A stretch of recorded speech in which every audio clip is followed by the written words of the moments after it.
What is up, Broncos country? Welcome to another episode of Keep Your Eye on the Ball, your YouTube channel dedicated to all things Denver Bronco football.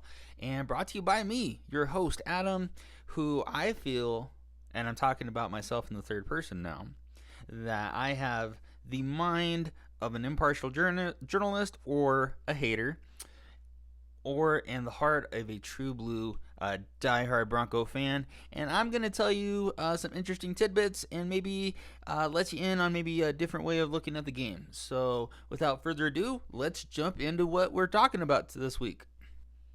And as always, we're going to talk Bronco football, but specifically we're going to talk preseason football. I did give some, we'll call it appetizers as far as insights about the last game on my TikTok channel, but now I'm going to do a deep dive and kind of give you a general maybe idea of some of the things that I saw, how that's going to translate into 2025, and maybe just some things to put on the front of your brain for later on the season.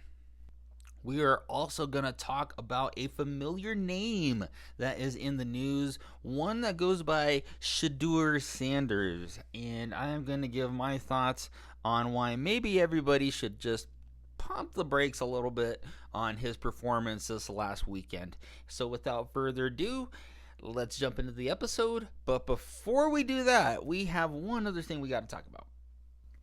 Bourbon Broncos, no BS. We podcast every Tuesday at 7 p.m. We have written content, some of it by yours truly, that you should go check out. And there'll be tons of new game day things to do, like a fantasy lineup. You'll be able to upload pictures, tons of cool stuff. I'll put it up here. Go check it out. All right, enough of the opening bands. Let's get to the main attraction, Denver Broncos versus San Francisco 49ers. So here is, I think, kind of the general idea that what they're talking about in the media right now. And that is that the Broncos' second and third teams played pretty well. The first team units looked rusty, let's just say. The biggest thing that can be taken away from Saturday's game is that it's going to be mostly the same concepts we saw in 2024, but we're going to have better personnel to pull that off, and let me explain why. Now, on the defensive side, you have the addition of Jahdae Barron in the draft and Tala Hufanga in free agency. Already, these are considerable upgrades over P.J. Locke and Jaquan McMillan from the previous year. Now, what does that mean?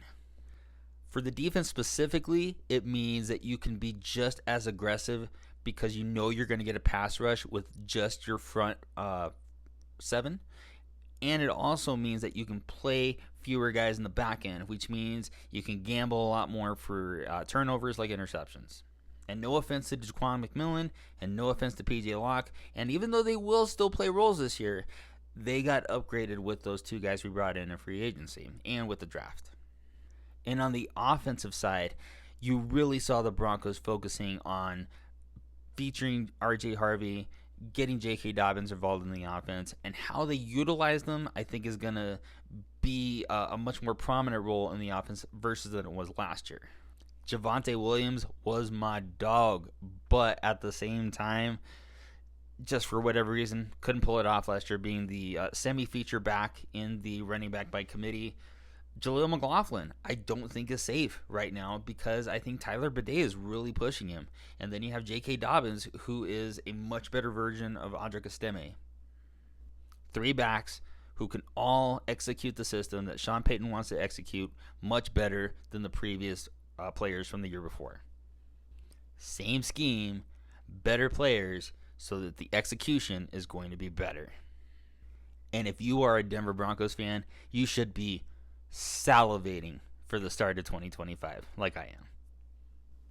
And now, a word from our sponsor. Just kidding, I'm just drinking some water. I don't have a sponsor yet. And now, in our non-Bronco related news, we'll be talking about Mr. Sheduer Sanders Esquire.